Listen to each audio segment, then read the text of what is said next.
I dreamt of being in a forest, an empty one at that. The trees were empty, bare, like skeletons left to rot in the sun. It was cold in the forest, yet there was no snow. The sky above was bright, lit by orange sun. Everywhere I went, the things all stayed the same, just an endless sea of the dry bones of the forest. No animals were there, but the bones of all sorts of creatures were littered around the unholy landscape. It reminded me of catacombs. Then, after wandering for what seemed like days in this strange world, I awoke, sweating. I met the team at our table for breakfast. Today's was a hearty cereal on fruit that Quint had prepared for us, fresh food from the city.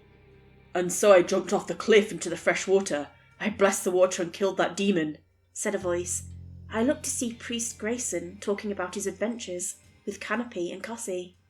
"I highly doubt you were able to bless an entire lake," I heard Canopy mumble. "Hey," I greeted, waving. "Ah, Rainy," Grayson exclaimed. "It's been a while, hasn't it?" "Yeah, so how long are you staying this time?" "I'll be leaving at lunch to go to some convention." "Have fun," I said, wishing him luck. "Canopy, can I ask you something real quick?" "Sure," he replied, walking over to me, bringing a bowl of strawberries as he did. "What do you need?"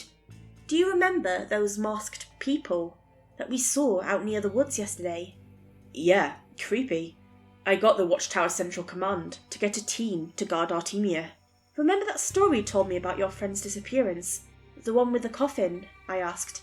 "Yeah, of course I do," Canopy responded. "Why?" "You have access to the evidence files, right? I want to see the truck's camera. Perhaps this might be connected." "Good idea. Meet me at the lighthouse in 10. In 10 minutes, I arrived in the lighthouse basement, and Canopy was there, pulling up the evidence files of his friend's mysterious demise. "Here," Canopy yelped, beckoning me to take a seat. "Did you find the dashcam file?" "I did, but I found something strange. He was picking up the coffin at Neuvarela. That's also where the mannequin murders began." "Did someone say Neuvarela?" someone asked. It was Cassie, who had followed us. "Yeah, why?" "We're looking into the mannequins," I confessed. "It's because," Cassie sighed, "that's the mission today. We're supposed to go to Neuvarela to investigate this photo of a mask or something that's been killing people." "Wait, a mask?" I quickly found a piece of paper and drew what we had seen yesterday. Something like this. "How did you—" "That's what the masked people were wearing in the woods yesterday," I exclaimed. "We need to go to Neuvarela." "We'll go there at lunch, but I'll expedite the matter," Cassie informed. "You two go investigate this matter. I have to prepare the plane." "We have a plane?" Canopy asked. "Did neither of you two notice a giant runway and the big warehouse next to it?" "You told us to never go in there," I rebutted. "Good point." With that, Cassie left the two of us. Canopy clicked on the dashcam and played it. The video, however, was 42 hours long. "Wait, Rainy, hand me that drawing. I should be able to use the facial recognition software on the footage." I did so, and Canopy scanned it with a phone and uploaded it to the database. There were 12 results. Each one of them was a truck stopping at truck stops and checking in to Central Command. "I don't see the mask anywhere," I murmured, looking through the first file. Canopy laughed. "Watch this." "What? How did you—" Canopy clicked a button and a red circle appeared on the screen. My eyes went wide as he zoomed in on the circle, which was just off the corner of the screen. It was the mask. In fact, someone, or something, was wearing it, exactly the same height and build as one of the two people we had seen yesterday.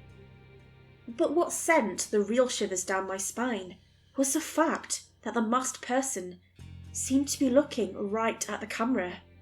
It seemed impossible, but there it was. Canopy saved the image of the masked thing. "Let's see the next one," I told. "Here." The next one was at a restaurant. We watched his friend, a tall, burly guy, walk into the restaurant, only stopping to talk to a tall, young woman.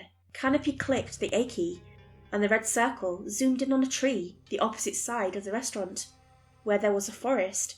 It was just the mosque this time, except instead of smiling, it was frowning. Canopy saved that image too, and moved on to the next one. This one was a hotel, where he stopped overnight. After we saw him greet the woman opening the door, we saw the masked person pop up in the hotel's room, just peeking through a metal fence. Canopy murmured something and went to the next one. This one was of an old church. He was the first to notice something strange about all the videos. "That's impossible," he murmured. "What is?" "Look, Rainey, he goes into the church, and look who follows him in." I looked. It was a tall young woman. "Now look at the other 2 videos." The second one played, and Canopy pointed to the woman who had briefly talked to his friend. It was the same. The first video played, one where I hadn't noticed the woman, but Canopy did, showing me that there was a sleeping woman on a bench. Initially, he had thought it was a homeless person, but we were wrong. The woman had the same height and clothes. The only thing we now needed was a face. But we couldn't find one. In all the videos, the same woman was there, barely noticeable, hiding in plain sight. But always, something seemed to block our view of her face, whether it be a passing stranger, a leaf, or just facing away from the camera. "Wait! Aha!" Canopy smiled, shouting. "What?" "Look!" Canopy showed me a blurred reflection of a dirty tile where her face should be. Canopy typed some sort of command and zoomed in on the tile, cleaning up the image. The screen went to loading, and we cheered. We were finally about to get some answers when the face wasn't there. Not exactly. It was a mannequin's empty, featureless face. "That's impossible," Canopy yelped. "I'll try reloading the scan." He did, but it yielded the same results, the reflection of a faceless woman. "That can't be," I murmured. "Someone would have noticed a faceless woman." No, think about it. People say mirrors show a person's true self." "It could be," I murmured. "Wait! Look at the dress she's wearing. Maybe we can find out what it is and check to see who bought it. It doesn't look like a common dress, so—" "Right on it." Canopy began to type furiously, selecting parts of the woman's dress. At last, he came up with a rough 3D model the computer generated. It was a beautiful dress.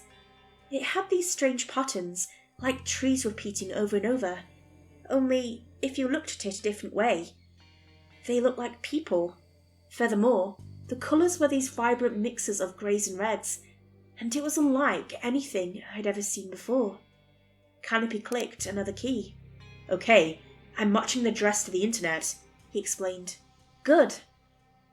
A moment passed, and then the computer rang, telling us a single match had been found.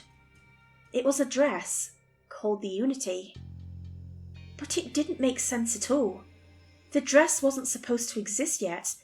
It was scheduled to be made next year, with the designs only having been completed a year ago. But the videos on the truck all were time-stamped as 2015. So how could this seemingly faceless woman have been wearing a dress that hadn't been thought of, let alone exist in 2015? "Canopy, there's a Contact the Artist button. Click it." He did, and we were sent to a private chat room with a guy named Mason Lopez. "Hi," he texted. "What can I do for you? We want to know who came up with the Unity dress design." The reply was fast, impossibly fast. "It was me, but the truth is, this woman came to me in 2014 and gave me a bunch of drawings." "Have you made any of these?" Canopy typed. "No." "Not even for the woman?" "No. It's simply too expensive to make. We couldn't make it then because the materials were too expensive. It'll be made next year, though."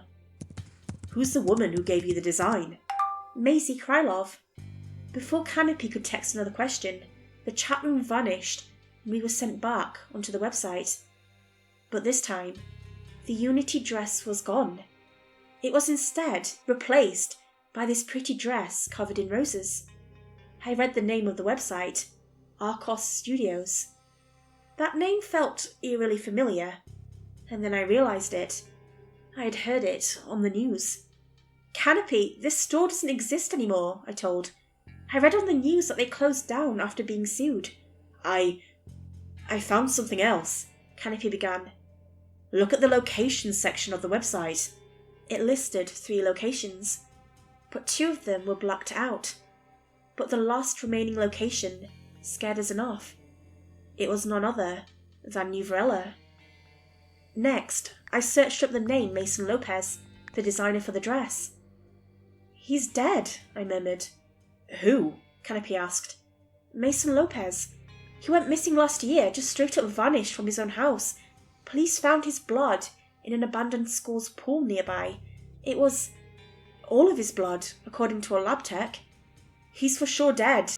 There just isn't a body. Then if Mason Lopez is dead, who the hell were we talking to? I think, I began, it's time to take a trip to Neuvarela. Now, it would have been awesomely dramatic if at that moment Cassie finished prepping the plane and we were ready to go. But this was real life, and the plane wouldn't be ready for another 30 minutes or so. Instead, I asked Canopy to dig up any information about Maisie Krylov, the woman who made the dress. And there it was, one of the final pieces to the puzzle. We found her social media page, and on it, she wore the dress. After calculating height and build, Canopy and I were sure that this was the woman in the recordings. The faceless one. That's it! We found her! Canopy cheered. We high-fived. We began to look through her social media, all the way from the beginning, and what we found was, at the risk of sounding generic, weird. It was first made in 2015, specifically, just a few months before Canopy's friend vanished. Maisie Krylov's first dozen posts were normal, just a person taking selfies with obscure artists and exploring the world.